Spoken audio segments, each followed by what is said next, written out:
This 3,100-hectare land in Laur, Nueva Ecija was part of Fort Magsaysay, a military reservation used as a training ground for combat and anti-insurgency operations of the Army and the Air Force. Now, it is the site of the Laur Resettlement and Reconstruction Program.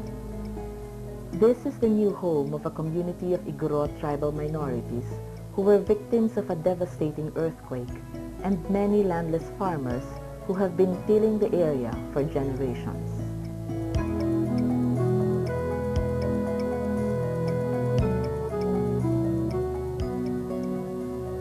The resettlement site covers the two adjacent barangays of Nauzon and San Isidro. It is 12 kilometers away from the center of Laur and more than 30 kilometers away from the provincial capital. The topography is generally rolling to flat. The rolling areas once had a thick forest cover which was completely cleared by unabated logging and indiscriminate cutting of trees.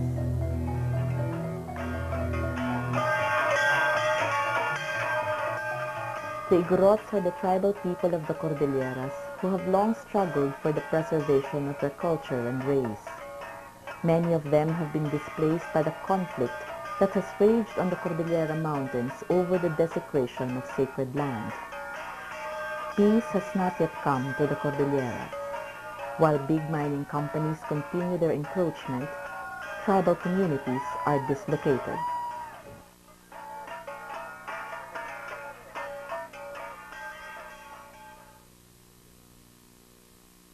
The displaced Igorots in the Cordillera originally settled in the Caraballo Mountains in Caranglan, Nueva Ecija.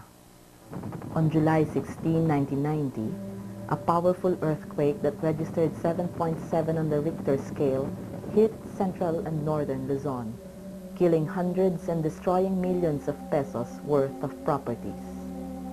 The tremor created wide cracks on the earth and caused massive erosion.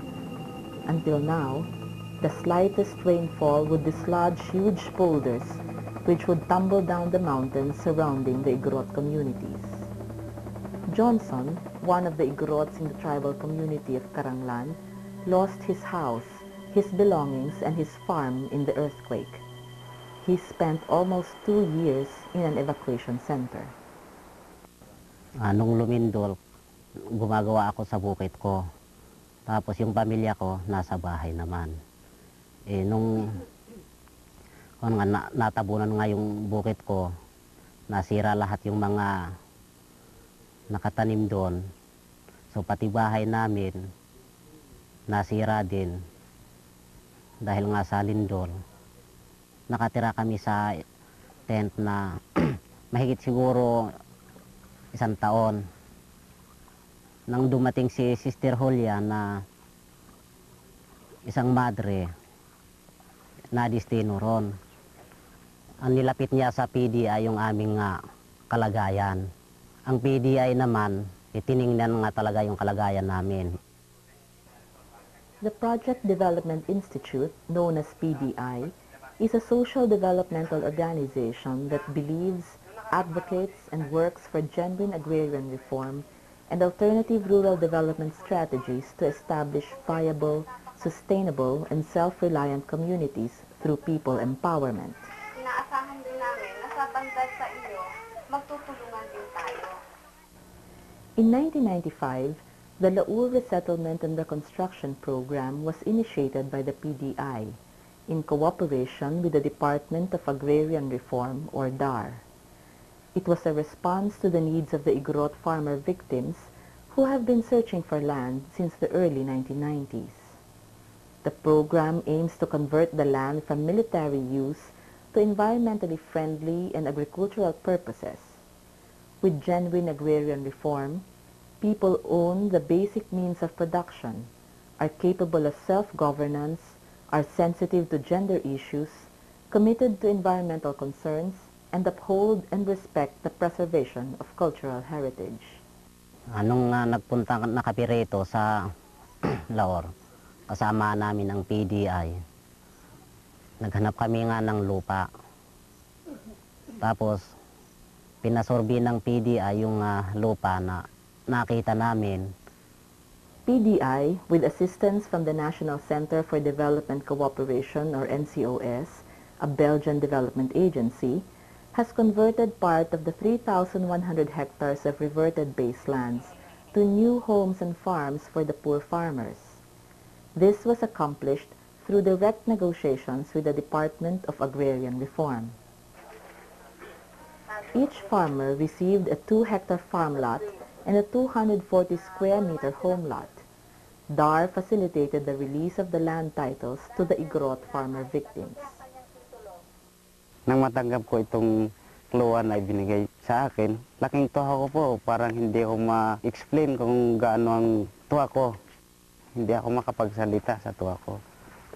Kasi dito, ako nakatanggap ng ganitong uri na mabigyan pala ako ng titulo o kaya lupang sasakahan. For the indigenous peoples, finally owning the land was a fulfillment of their lifelong dream of finding a permanent home. The land title is proof that they truly own the land they till and strengthens their claim to an area once owned by the military. This is a place they can now call home.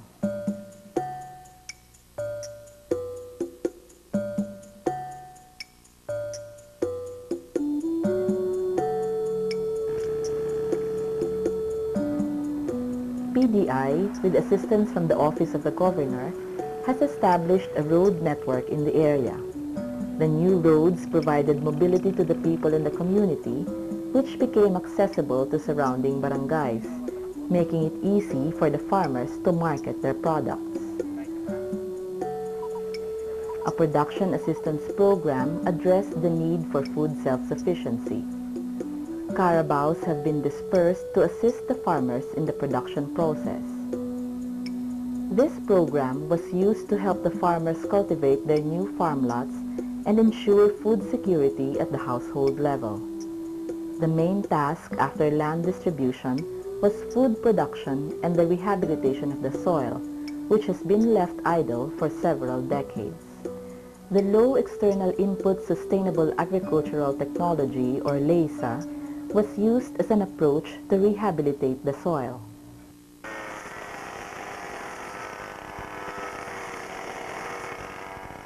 Wala pong kaso sa amin yung kung islop man o matarik dahil po mayroong mga taktika na ubrang pakinabangan yung mga lupang ganong klase. Kasi kung bundok ho, ubra naman hong araruhin, kung mabato man, itanman ng mga puno ng kahoy. Tulad po ng mga ginagawa namin ngayon na yung mga puno ng mangga, siya po ang naitatanim doon. Bali po yung production assistant na ibinigay po ng PDI, yun po nagkakahalaga ng 5,000 nung una pong taon. Pero nitong kasalukuyan, yung ginamit namin, bali 6,000 lahat. Andun po yung compost, saka yung 2 bags na urea, saka yung mga pira na naunang kinuha namin dun po sa land preparation. The production assistance comprised of organic fertilizers, some chemical fertilizers. Ang kami namang PO, labor ang aming bahagi ron. The water system is composed of 3 concrete tanks or water reservoirs that redistribute water to the community through pipes and faucets. 1 faucet has been constructed for every 3 families in the area. The water system also serves as sprinkler irrigation to the vegetable production and backyard gardens. Noon, hindi kami nagtatanim dyan ng mga gulay dahil malayo ang tubig. Pero ngayon, ubra nang magtanim kasi malapit ng pagkukunan ng tubig. Saka yung mga prutas tulad ng mga mangga na ibigay din sa amin. Nadidilig na namin, hindi namin naantay yung ulan. Kahit anong oras kung gusto namin, ubra namin diligan dahil meron ng tubig. With the water system installed, the farmers are now able to raise livestock.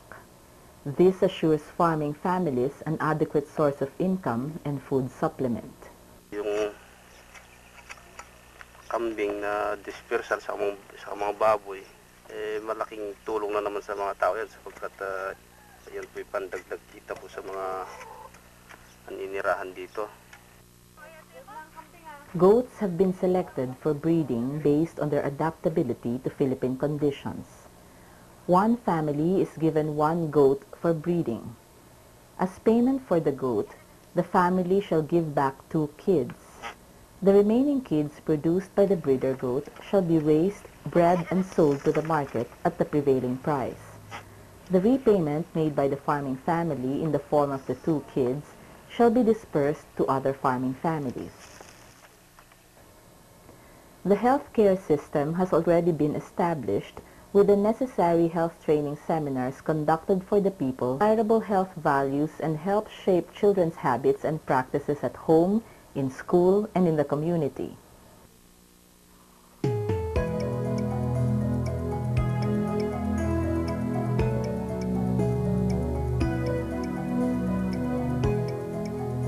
The resettlement phase of the program is almost over.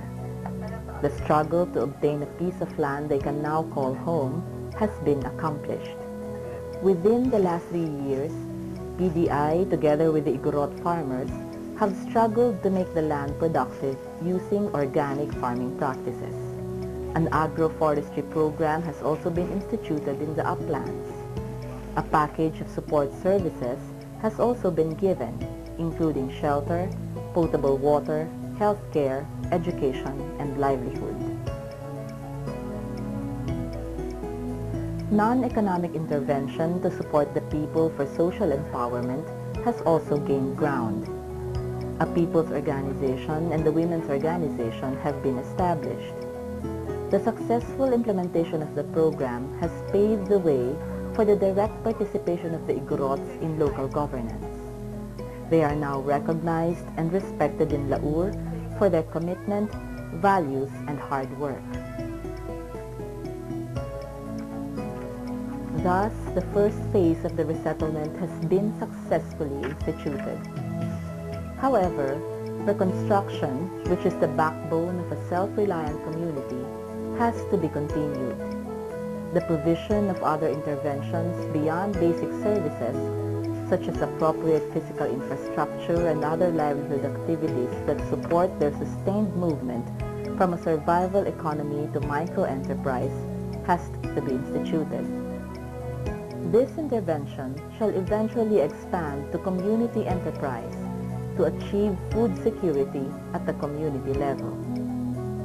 This is imperative because genuine rural development is a process which leads to a rise in the capacity of the rural people to control their environment.